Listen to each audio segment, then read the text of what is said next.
फरवरी 2023 को यूएस के national oceanic and atmospheric administration ने एक वार्निंग जारी की। वार्निंग ये थी कि नॉर्थ पोल के हायर एटमॉस्फेयर का तापमान सडनली डिसरप्ट हो चुका है और इस वजह से 2023 के अंत तक वहां की एक्सट्रीम ठंड कोल्ड वेव्स के रूप में नीचे यूएस, कनाडा और यूरोप तक लीक हो जाएगी। और प्रेडिक्शंस ये किए जा रहे हैं कि अब तक की सबसे डेडली कोल्ड वेव हो सकती है। अभी हाल ही में यूएस में जिस कोल्ड वेव ने 22 लोगों की जान ले ली थी, ये वेव उससे कई ज्यादा मैसिव होगी। एक्चुअली जनवरी 2019 में यूएस में पिछले 27 इयर्स में आए कोल्ड वेव का लोएस्ट तापमान रिकॉर्ड हुआ था। इस कोल्ड वेव ने इतने वाइड एरिया को कवर किया था कि यूएस के 27 स्टेट्स पूरी तरह से बर्फ से ढक चुके थे। यूएस का सबसे हॉटेस्ट स्टेट टेक्सास, जहां पे टेम्परेचर नॉर्मली 40 डिग्री सेल्सियस के नीचे जाता ही नहीं है, वहां का तापमान उस समय में -18 डिग्री सेल्सियस तक पहुंच गया। यहां तक कि यूएस को अपने 5000 फ्लाइट्स को कैंसिल करना पड़ गया था और इन्हीं सब चीजों के चलते यूएस को $950 मिलियन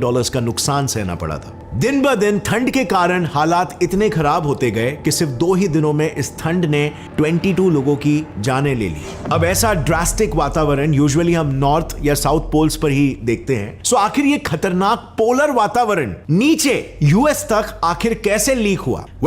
अगर एकदम आसान भाषा में समझाऊं ना, तो ये सब कुछ हुआ क्योंकि 24 घंटे हमारे पोल्स पर एक ठंडी हवा का बवंडर करीब 400 किलोमीटर प्रति घंटे की रफ्तार से घूमता रहता है और इस बवंडर को हम कहते हैं पोलर वॉर्टेक्स। इसकी ताकत आज से करीब 80 इयर्स पहले यूएस द्वारा बॉम्ब्स गिरा के नापी गई थी। दरअसल बात है 1940s की, जब वर्ल्ड वॉर 2 जोर पकड़ रहा था। तब के अमेरिकन प्रेसिडेंट फ्रैंकलिन रूजवेल्ट करीब 50,000 मिलिट्री एयरक्राफ्ट बनवाना चाहते थे और उसके लिए उन्हें 10,000 मीटीरोलॉजी ट्रेन्ड ऑफिसर्स की जरूरत थी। अब उन दिनों एक फेमस स्वीडिश मीटीरोलॉजिस्ट थे कार्ल गुस्ताफ रॉसबी करके, जो यूनिवर्सिटी ऑफ शिकागो के मीटीरोलॉजी इंस्टीट्यूट में काम कर रहे थे। उन्हें भी इस यूएस मिलिट्री प्रोजेक्ट का हिस्सा बनाया गया। अब while they were designing their planes, उन्होंने ये देखा कि वॉर प्लेन्स के बॉम्ब्स अक्सर अपने टारगेट को मिस कर देते थे। नाउ सिंस वो प्लेन्स हाई ऑल्टीट्यूड से बॉम्ब फेंकते थे, तो रॉसबी को लगा कि इसके पीछे उन्हीं हाई एल्टीट्यूड विंड्स का हाथ हो सकता है, जिसे उन्होंने अर्ली 20th सेंचुरी में डिटेक्ट किया था। दरअसल रॉसबी 20वीं सदी की शुरुआत से ही पोल्स के वेदर में काफी इंटरेस्टेड रहे थे और इसीलिए इवेंचुअली जब वो यूएस के MIT इंस्टीट्यूट में काम करने लगे थे, सो उन्होंने ये डिड्यूस किया कि शायद इसी विंड मैकेनिज्म के चलते यूएस वॉरप्लेन्स के बॉम्ब्स ड्रॉप होते ही डिफ्लेक्ट हो रहे हैं। अब क्या कोई एक नेचुरल फिनोमिनन को रोक सकता है? Obviously not. और इस वजह से एज ए सोल्यूशन उन्होंने इसके हिसाब से अपने बॉम्ब्स को कब और कहां ड्रॉप करना है ये प्रेडिक्ट करने के लिए एक मैथमेटिकल मॉडल बनाया। And now friends, do you know what's the most interesting part? इसी मैथमेटिकल मॉडल की मदद से बाद में ये पता चला कि पोलर विंड्स असल में एक बवंडर की तरह घूमकर पूरे पृथ्वी के वेदर को इन्फ्लुएंस करते हैं, नॉट जस्ट यूएस के वेदर को। और इसीलिए उन पोलर विंड्स का नाम पड़ा पोलर वॉर्टेक्स। और वो जिन विंड्स की मदद से ग्लोबल वेदर पैटर्न को इन्फ्लुएंस करते हैं उनको बोला गया jet streams. But there was more to it. आगे इन पर और रिसर्चेस करने के बाद यह सामने आया कि जेट स्ट्रीम्स असल में सिर्फ पोलर वर्टेक्स के एक्सटेंशंस नहीं है, बल्कि वो पोलर वर्टेक्स को पोल्स पर ट्रैप्ड भी रखते हैं। और वो बात अलग है कि कभी कभार वो इतने ताकतवर हो जाते हैं कि उन्हें ये जेट स्ट्रीम्स भी रोक नहीं पाते। एंड नाउ आई नो आपको इतने आसानी से ये नहीं समझेगा, हमें इसे एकदम शुरू से बिल्कुल लेमैन टर्म से समझना पड़ेगा ताकि आपको इसकी ताकत का एक प्रॉपर ग्रास्प हो सके। अब इससे पहले कि हम आगे बढ़े, एक बात मैं शुरू से क्लियर करना चाहता हूं कि जो भी मैं एक्सप्लेन करूंगा वो नॉर्थ और साउथ दोनों पोल्स पर लागू होता है। It is just for simplicity कि मैं यहां पर सिर्फ नॉर्दर्न हेमिस्फीयर को कंसिडर कर रहा हूं। So let's start. देखो, मैकेनिज्म कुछ ऐसा है ना, पृथ्वी के इक्वेटर पर डायरेक्ट सनलाइट पड़ने से वहां की हवा गर्म होकर ऊपर उठती है। अब ठंडी हवा के कंपैरिजन में गर्म हवा ज्यादा हल्की होती है, इसीलिए इक्वेटर पर एक लो प्रेशर जोन बनता है और फिर ऊपर राइज होने से ये गर्म हवा ठंडी और भारी होकर 30 डिग्री नॉर्थ लैटिट्यूड यानी कि सब ट्रॉपिकल रीजन तक आते आते नॉर्थ की तरफ से आ रही ठंडी हवा के साथ टकराती है। इस टक्कर की वजह से इक्वेटर से आई गर्म हवा सरफेस की ओर नीचे जाती है, जिससे वहां पर एक हाई प्रेशर जोन बनता है। यह गर्म हवा सरफेस पर पहुंचकर 2 ब्रांचेस में बढ़ जाती है। पहली जो ईस्टर्ली इसके रूप में वापस इक्वेटर की ओर बहती है और इससे पृथ्वी के एयर सर्कुलेशन पैटर्न का एक लूप भी कंप्लीट होता है, जिसे साइंटिस्ट द हैडली सेल कहते हैं। एंड इस गर्म हवा का सेकेंड ब्रांच नॉर्थ की तरफ वेस्टर्लीज के रूप में बहता है।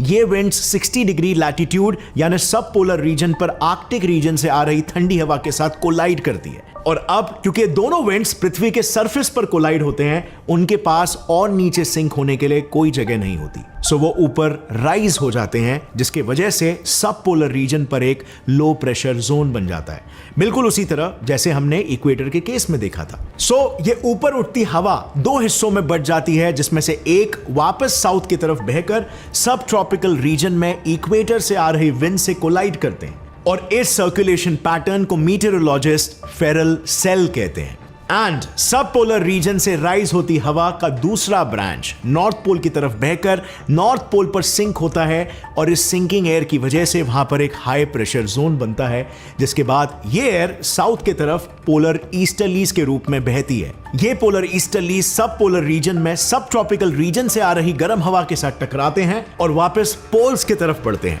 पोल्स के इस एयर सर्कुलेशन पैटर्न को पोलर सेल कहा जाता है। सो टू समराइज, अब तक हमने ये देखा कि पूरे पृथ्वी पर एयर सर्कुलेशन की वजह से 3 साइकिल्स फॉर्म होते हैं, हैडली सेल, फेरल सेल और पोलर सेल। और इन सेल्स की वजह से इक्वेटर और सब पोलर रीजन पर लो प्रेशर जोन और सब ट्रॉपिकल एंड पोलर रीजन पर हाई प्रेशर जोन्स बनते हैं। एंड नाउ ये एयर फ्लो इन सभी सेल्स का फॉर्मेशन सब कुछ पृथ्वी के एटमॉस्फेयर में होता है।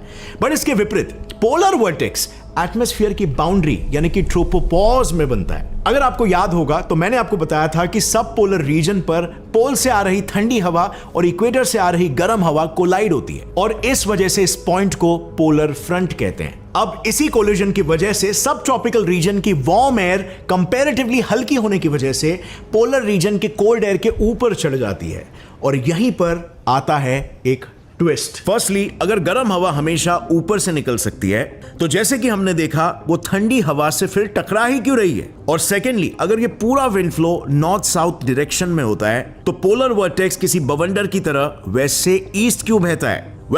इसके पीछे का रीजन है हमारी पृथ्वी, एंड मोर स्पेसिफिकली उसका कोरियोलिस फोर्स। अब ये क्या होता है ना, इसे एक सिंपल से एग्जांपल से समझते हैं। इमेजिन एक स्टेशनरी मेरी गो राउंड है, जिसमें बैठकर आप बाहर खड़े अपने फ्रेंड की ओर बॉल फेंकते हो, तो बॉल एक स्ट्रेट लाइन में आपके फ्रेंड तक पहुंचेगी, राइट? लेकिन अगर यही बॉल आपने घूमते हुए मेरी गो राउंड से फेंका होता, तो वो सीधा जाने के बजाय एक कर्व्ड पैथ में ट्रैवल करती। और ये इसीलिए क्योंकि बॉल एक हाई स्पीड रीजन से एक लो स्पीड रीजन की तरफ जा रही है, एंड मोमेंटम कंजर्व करने के लिए उस पर एक फोर्स एक्ट करता है कॉल्ड द कोरियोलिस फोर्स, जो उसके पैथ को कर्व कर देता है। ऑन दी सेम लाइंस, अर्थ के रोटेशन की वजह से पोलर फ्रंट पर आ रही वार्म एयर सीधा जाने के बजाय एक कर्व्ड पैथ में घूमेगी, और जैसे कि हम जानते हैं वार्म एयर की वजह से लो प्रेशर बनता है, सो यही एयर पोल्स के ऊपर एक लो प्रेशर जोन में एक वर्टेक्स के फॉर्म में रोटेट करती है, एंड दैट्स हाउ वहां पर एक पोलर वर्टेक्स फॉर्म होता है। नाउ पोलर फ्रंट, जहां पर पोल से आ रही कोल्ड एयर और इक्वेटर से आ रही वार्म एयर कोलाइड होती है, वहां भी कोरियोलिस इफेक्ट की वजह से ये दोनों भी एयर स्ट्रीम्स एक दूसरे के ऑपोजिट डायरेक्शन में रोटेट करने लगते हैं। इससे सब पोलर रीजन के ऊपर एक एयर टनल बनता है known as polar jet stream. ये पोलर जेट स्ट्रीम किसी बैरियर यानी एक बाउंड्री की तरह पोलर वर्टेक्स को पोल्स पर ही ट्रैप करता है। अब यूजुअली ये काफी स्ट्रॉन्ग ट्रैप होता है, लेकिन कभी कभी ये बैरियर टूट जाता है या किसी रीजन की वजह से वीक हो जाता है, जैसे आर्कटिक रीजन की ठंडी हवा इस रीजन की तरफ मूव करने लगती है, और हम उन्हें कोल्ड वेव्स का नाम देते हैं। अब ऐसा क्यों होता है? तो देखो, जब आर्कटिक और इक्वेटर का टेम्परेचर डिफरेंस अपने अपने एक्सट्रीमिटी पर यानी कि काफी ज्यादा हो जाता है, तब ये पोलर जेट स्ट्रीम्स एकदम स्ट्रॉन्ग होते हैं और पोलर वर्टेक्स को अपने अंदर ट्रैप रखते हैं। लेकिन जैसे ही नॉर्थ में समर शुरू हो जाता है, आर्कटिक रीजन कुछ मात्रा में गर्म होने लगता है, जिससे आर्कटिक और इक्वेटर इन दोनों भी रीजन्स के बीच ज्यादा टेम्परेचर डिफरेंस नहीं रहता। सो इस वजह से पोलर जेट स्ट्रीम वीक हो जाती है और इस तरह के एक वेवी पैटर्न में फ्लो करने लगती है। अब यहां पर आप देख सकते हो कि यूएस और यूरोप जैसे रीजन्स जो ओरिजिनली कोल्ड रीजन्स नहीं माने जाते, वहां भी अब बर्फ गिरने लगती है। And you know what's the worst part? मैंने पहले कहा था, अगर आपको याद होगा, कि ये पोलर वर्टेक्स का लीक होना यूजुअली एक दशक में सिर्फ 2 से 3 बार होता है, पर एक लेटेस्ट रिसर्च के अनुसार इन लीकेजेस की फ्रीक्वेंसी पिछले 4 दशकों में काफी बढ़ चुकी है, और अनुमान यह है कि आगे ये और भी ज्यादा बढ़ने वाली है। सीनियर मीटेरोलॉजिस्ट और कनाडा के वेदर स्पेशलिस्ट ब्रेट एंडरसन के अनुसार ग्लोबल वार्मिंग के कारण आर्कटिक रीजन का बर्फ मेल्ट हो रहा है। इसके चलते जहां पहले बर्फ की वजह से सनलाइट रिफ्लेक्ट होती थी, वहीं अभी उसके मेल्ट होने से एब्जॉर्ब हो रही है और आर्कटिक रीजन वार्म होते चला जा रहा है। नाउ जैसे कि मैंने पहले बताया था, अगर इक्वेटोरियल और पोलर रीजन में ज्यादा टेम्परेचर डिफरेंस नहीं रहा तो पोलर जेट स्ट्रीम वीक हो जाते हैं और बस यही वजह है कि polar vertex and in turn उनसे आने वाले कोल्ड वेव्स की फ्रीक्वेंसी भी बढ़ चुकी है। और अगर ग्लोबल वार्मिंग ऐसे ही बढ़ता चला गया तो साइंटिस्टों को ये डर है कि कहीं ये एक नए मैस एक्सटिंक्शन को ना जन्म दे दे। और ऐसा इसीलिए फ्रेंड्स क्योंकि अगर आर्कटिक वार्म हो गया तो वहां का इकोसिस्टम पूरा कोलैप्स हो जाएगा, पानी का टेम्परेचर बढ़ने लगेगा और पानी में मौजूद फिशेस मरने लगेगी। अब अगर फिशेस नहीं रहे तो उन पर सर्वाइव करने वाले पेंगुइन्स और सील्स भी खत्म हो जाएंगे, जिसकी वजह से पोलर बेयर्स को खाना नहीं मिलेगा और उसी तरह खाने की कमी होने की वजह से पोलर रीजन्स में एक एक कर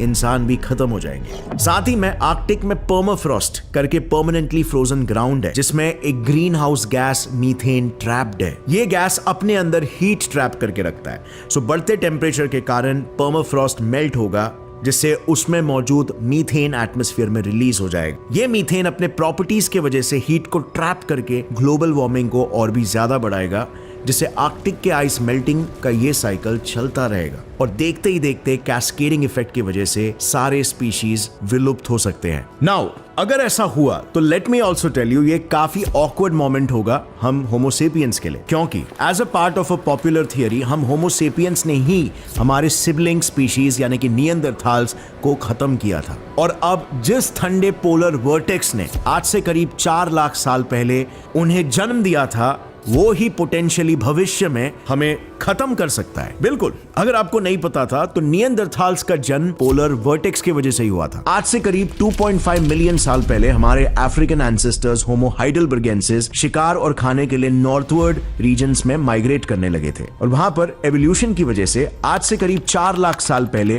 फरी, पेल स्किन्ड और ब्लू आंखों वाले नियंदरथाल्स इवॉल्व हुए। अब इस एवोल्यूशन को मेजरली हम सब सिर्फ एक लेंस से देखते हैं कि इस दौरान हमारी पृथ्वी ग्लेशियल यानी आइस एज वाले फेज में जा रही थी और इसीलिए उनमें ये एडेप्टेशंस आए। But there's another way to look at it. इसमें हम एक मेजर फैक्टर को इग्नोर कर रहे हैं। यूरोपियन कॉन्टिनेंट विद और विदाउट आइस एज ज्यादातर ठंडा ही रहता था, बिकॉज हर दशक में एटलीस्ट 2 से 3 बार नॉर्दर्न पोलर वर्टेक्स लीक होकर सदर्न यूरोपियन कंट्रीज के लैटिट्यूड्स तक नीचे फिसल जाते, जैसे आपने पहले जाना। अब ऐसे ठंडे रीजन्स में अगर कोई इंसानी स्पीशीज माइग्रेट होगी तो उसे अपने अंदर कुछ एडेप्टेशंस तो डेवलप करने ही होंगे और उन्हीं एडेप्टेशंस का नतीजा था नियंदरथाल स्पीशीज। इनके अंदर मेलेनिन सेक्रीशन के लिए जो जीन रिस्पॉन्सिबल होता है उस OCA2 नाम के जीन में म्यूटेशन हुआ और उनकी आंखें ब्लू और स्किन पेल हो गए, जिसके 2 फायदे थे। पहला, कम मेलेनिन वाली स्किन जो होती है वो लो सनलाइट और ठंड में भी सूरज की यूवी लाइट को एब्जॉर्ब करने में मदद करती है, जिससे शरीर तो गर्म रहता ही है पर साथ ही उस लो सनलाइट को यूज करके हमारा स्किन विटामिन डी क्रिएट कर सकता है, जिसे बॉडी यूज करता है कैल्शियम एब्जॉर्प्शन के लिए, जो हमारे बोन्स को मजबूत रखता है और हमारी इम्यूनिटी को बढ़ाता है। दूसरा, ब्लू आंखों में ज्यादा लाइट एंटर होती है, जिसकी वजह से वो अंधेरे में भी चीजें देख सकते थे। प्लस इसके अलावा उन्होंने विथ टाइम खुद के ऊपर हेयर भी डेवलप करना शुरू कर दिया, जिनसे वो अपने आप को ठंड से बचा सकते थे। सो ऑल इन ऑल उस दौरान पोलर वर्टेक्स ने ह्यूमन एवोल्यूशन को भी एक पर्टिकुलर डायरेक्शन में शेप किया, डायरेक्ट किया। और इनफैक्ट आज भी नियंदरथाल्स और आइस एज मैन दोनों भी नहीं है, तब भी होमोसेपियंस ने यूरोप में जाकर पेल स्किन और ब्लू आइज वाले एडेप्टेशंस दिखाए। यानी कि polar vertex and in general global climate का ह्यूमन एवोल्यूशन के ट्री को रचने में एक बहुत ही बड़ा कंट्रीब्यूशन रहा है और अनफॉर्चुनेटली यही ज्यादातर ह्यूमंस का अंत भी बन सकता है। ऊपर से रही बात उन लोगों की जो पोल से दूर रहते हैं, तो उनके लिए there are other disasters because of which sea level बढ़ने की वजह से धीरे धीरे सारी सिटीज पानी में सबमर्ज होने लगी है। मिसाल के तौर पर चेन्नई, कोलकाता, बैंकॉक, मनीला जैसे कोस्टल सिटीज प्रेडिक्शंस के हिसाब से अगले 50 सालों में सबमर्ज हो जाएंगे। इस कंटिन्यूअस टेम्परेचर फ्लक्चुएशंस की वजह से ओशंस में एक ऐसा वेदर फिनोमेनन आएगा जो फ्यूचर में एशिया, अफ्रीका और यूएस में कैटास्ट्रोफिक इवेंट्स की शुरुआत करेगा और वो वेदर फिनोमेनन है एल नीनो। अब ये एल नीनो एग्जैक्टली क्या है, इस पर मैंने डिटेल में एक वीडियो बनाया है जिसे आप यहां पर क्लिक करके देख सकते हो। साइंटिस्टों का ये प्रेडिक्शन है कि फ्यूचर में ये घटना होने वाली है, सो आप इसे यहां पर चेक कर सकते हो कि what is it all about. अगर आपको ये वीडियो से कुछ भी नया सीखने मिला तो एक लाइक जरूर ठोकना। Get set fly science channel को अभी सब्सक्राइब कर लो और बेल नोटिफिकेशन दबाओ ताकि आगे आने वाली हमारी कोई भी वीडियो की अपडेट आप ऐसे करो। See you next time, take care, जय हिंद।